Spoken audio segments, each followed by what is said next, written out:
Et bon les gens, on se retrouve pour la FAQ sur le film Venom, la FAQ dont je vous avais parlé il y a à peu près une semaine où je vous ai demandé de me poser les questions que vous vous posiez évidemment sur le film Venom. Donc cette FAQ sera divisée en 7 parties qui seront regroupées en 2 parties. Donc les questions qui spoilent et les questions qui ne spoilent pas. Alors évidemment je vais commencer par la partie qui ne spoile pas. Et je vous avertirai quand est-ce que je passerai de la partie non spoiler à la partie spoiler. Donc dans la partie non spoiler, il y a donc évidemment les questions qui concernent mon avis sur le film, sur les symbiotes, sur la violence dans le film Venom et sur le futur de Venom, donc la saga, quels seront les futurs films, de quoi ça parlera, etc. Évidemment, je ne spoil pas, c'est juste, par exemple, les questions d'univers, etc. Dans la partie spoiler, il y aura évidemment les questions sur les symbiotes, mais les questions qui spoilent évidemment.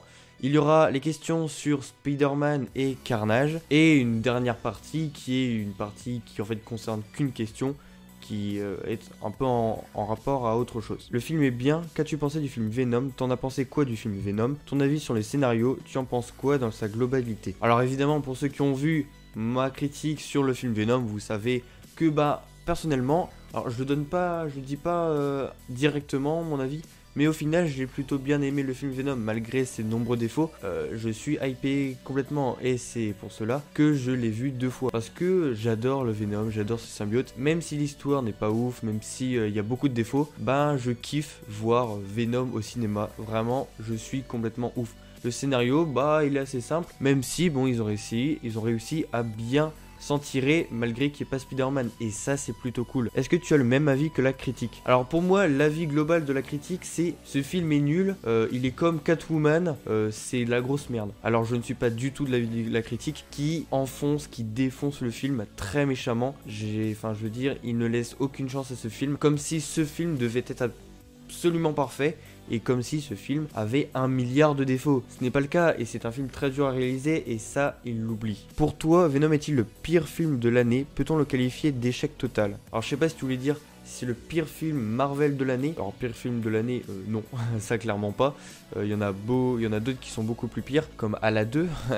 Et en film Marvel, non, je suis désolé, pour moi, alors après c'est mon avis évidemment, peut-être que Venom est moins bon, mais en tout cas pour moi, le pire film, c'est Ant-Man et la Guêpe, le pire film de l'année. Je préfère largement Venom à Ant-Man et la Guêpe. Bon, peut-être parce que je préfère le personnage de Venom au personnage d'Ant-Man et la Guêpe, mais j'ai pas beaucoup été emballé par l'histoire d'Ant-Man et la Guêpe. Donc Venom, non. Et non, je ne le qualifie pas du tout d'échec total, loin de là, pas du tout. Quelle note mettrais-tu? Franchement, je lui mettrais un 3,2. Pas 3,5 parce que c'est un peu beaucoup, mais 3,2 parce que même si j'aime ce film, faut quand même...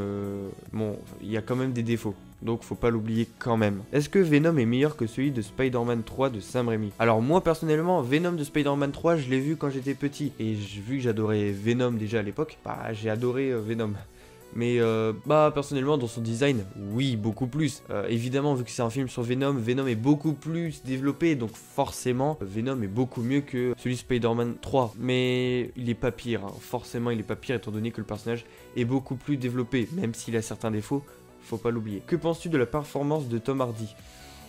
Tom Hardy c'est un super acteur, donc sa performance c'est évidemment, alors parfaite je sais pas, mais elle est super bien évidemment, il joue super bien, le fait d'avoir une double voix dans sa tête, c'est un super acteur, faut pas l'oublier, donc fallait pas, ça aurait été étonnant que Tom Hardy joue très mal dans ce film. Ton avis sur Carlton Drake? Ils auraient dû utiliser un autre acteur qui rejette plus de charisme, où tu dis ok, lui c'est un boss. Parce que là, Carlton Drake, comme je dis dans mon avis, il a pas beaucoup de charisme, du coup ça en fait un patron autoritaire assez peu convaincant, on va dire. Qu'as-tu pensé de Riot? Est-il un bon méchant ou pas?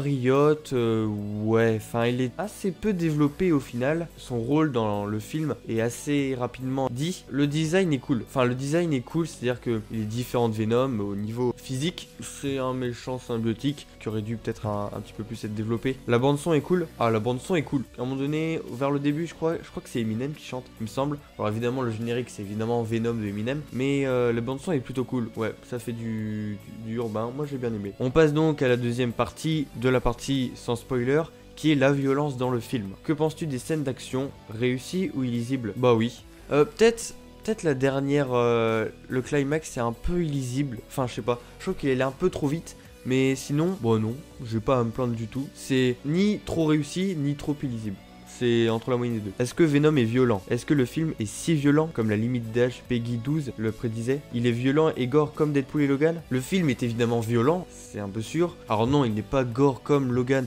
ou Deadpool, loin de là même, j'irais dire. Parce que bon, faut pas oublier que Logan et Deadpool sont interdits moins de 16 ans ou 12 ans, je ne sais plus du tout. Alors que Venom, non. Franchement, les gens qui se plaignent qu'il y a trop peu de sang, moi ça m'a pas gêné. Est-ce qu'on a vraiment besoin d'un Venom hyper sanglant et tout? Bah non. Vous attendez pas à voir 1 milliard de têtes qui sautent, etc. Mais ne vous attendez pas non plus à ne voir 0 goutte de sang. Est-ce que Venom mange des humains? Ceux qui ont vu la version américaine de la 3e bande-annonce du film, vous savez que Venom bouffe au moins une tête, et ce ne sera pas la seule tête qu'il mange évidemment. 3e partie qui concerne les symbiotes. Est-ce que les symbiotes sont bien développés? Quels sont les symbiotes bien développés? Venom évidemment est très bien développé. Enfin, Venom est bien développé, ça, il raconte vite fait son histoire, c'est un peu rapide, mais bon, franchement on s'en bat les couilles de l'histoire de Venom. Quand je dis Venom, je parle du symbiote évidemment. Riot, bah, il est pas assez développé pour un méchant, je trouve. Quel est ton symbiote préféré? Bah évidemment c'est celui qui est le mieux développé, étant donné que je m'y suis attaché le plus, et donc évidemment c'est Venom. Venom dans le film est-il sensible au son? Alors oui, Venom est sensible au son, et d'ailleurs cette faiblesse est bien exploitée, je trouve. Elle est bien utilisée dans le film. Alors là on arrive à la dernière partie de la partie sans spoiler, qui est le futur de Venom. Est-ce que le film pourrait se passer dans le MCU? Ils ont mis le film en Peggy 12 pour que éventuellement Venom puisse passer dans le MCU. Donc oui, pourquoi pas. Là on pourrait oui intégrer le film Venom au MCU. Est-ce que les scènes post-génériques sont importantes? Une scène post-générique est importante, la première. La deuxième, c'est un extrait du film Spider-Man Into the Spider-Verse. Donc si vous êtes intéressé par le film d'animation Spider-Man Into the Spider-Verse ou Spider-Man New Generation, je sais pas quel est le vrai titre, bah vous pouvez attendre jusqu'à la fin. Elle dure assez longtemps quand même, elle doit durer 3, 4 minutes, voire même un peu plus. Mais sinon, c'est la première scène post-générique, donc il n'y en a que 2. C'est la première scène post-générique qui est la plus importante. Est-ce que c'est une bonne base pour créer un univers partagé sur Spider-Man sans Spider-Man pour l'instant? Bah oui, pour l'instant, l'univers est plutôt bien parti. Si on part sur un univers qui n'est hors MCU, je sais plus comment on appelle ça, le SUMC, Sony's Universe of Marvel Characters, voilà. Oui, enfin je sais pas si les films comme Silver Sable, Black Cat et Morbius seront dans cet univers, dans le même univers, seront connectés, je sais pas. Mais pour l'instant, pour moi, le film Venom est plutôt bien parti pour sa trilogie. Je trouve que oui, ça en fait une bonne base pour sa trilogie. Aimerais-tu voir un second volet avec Carnage? Oui. Pourquoi?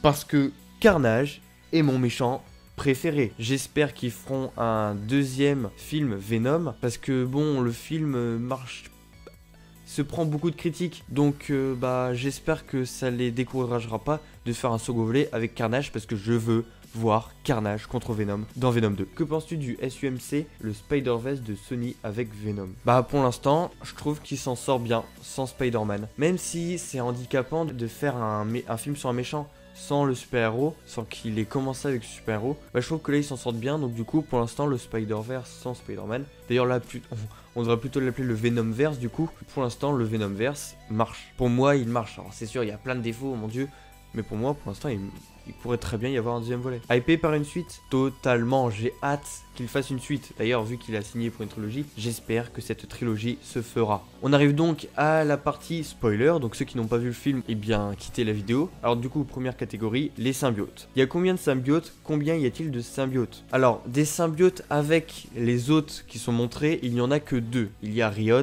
et Venom, parce que les autres symbiotes meurent, étant donné que leur hôte meurt vu qu'il y a incompatibilité. Dans le film, Eddie Brock et Venom sont plutôt amis ou ennemis? Alors, au début, ils sont un petit peu ennemis. Ensuite, ils deviennent amis. Ensuite, Eddie se reméfie de Venom. Et ensuite, ils redeviennent amis. Est-ce que Riot parle? Oui, Riot parle, évidemment. Heureusement, j'ai envie de dire. Sinon, ça aurait été un peu chelou, un symbiote muet. Quel est le but de Riot? Alors, le but de Riot, c'est évidemment le même que celui des symbiotes. Arriver sur la Terre, prendre possession donc des humains, et donc du coup de vivre sur notre planète. Il y a chez Venom, oui ou non? Oui, il y a chez Venom.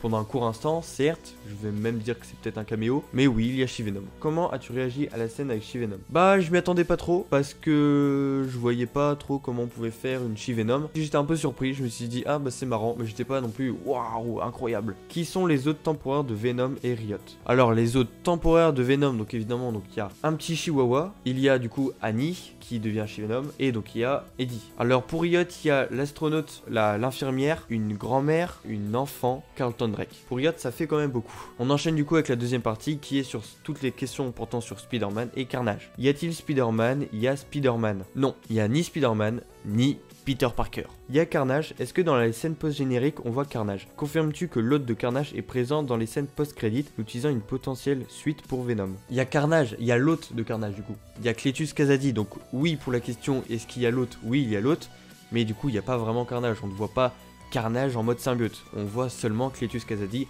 enfermé en prison. Venom ou Carnage? Si tu parles au niveau du film, enfin au niveau dans l'univers cinématographique, bah pour l'instant Venom, étant donné que je ne vois pas, qu'on ne voit pas Carnage. Mais sinon, hors tout contexte, évidemment, je préfère largement Carnage. Et donc la dernière question, qui est une catégorie autre, parce que je pouvais pas la placer dans d'autres catégories, tu peux me donner 3 clins d'œil. Alors évidemment, je ferai une vidéo où je fais 5 références aux comics et 5 historiques dans le film Venom. Mais pour l'instant, les 3 clins d'œil que j'ai remarqués, donc l'astronaute qui meurt, c'est le fils de J. Jonah. On sait que son nom c'est Jameson. Et dans les comics, J. Jonah Jameson a un fils astronaute. Ensuite, Eddie se fait virer du Daily Blog à New York. Et le Daily Globe, c'est un des piliers journal, je sais pas comment on dit, rival du Daily Bugle, qui est là où travaille Peter Parker en tant que photographe. Et en troisième clin d'œil, alors je vais en dire un tout bête, le Chihuahua qui se fait symbioter, c'est un petit clin d'œil aux comics, étant donné que dans les comics, je crois que minimum 2 fois, je sais, un chien s'est fait symbioser. Donc évidemment, les chiens dans les comics qui deviennent un symbiote ne ressemblent pas du tout à ça. Donc voilà les gens, c'est déjà la fin de cette vidéo. Cette FAQ était super cool et j'ai adoré répondre à toutes vos questions. Donc voilà les gens, c'est déjà la fin de cette vidéo. Si tu aimais, tu peux laisser un j'aime l'infini, un commentaire, t'abonner, me suivre sur Insta et Twitter. Et donc sur ce, ciao.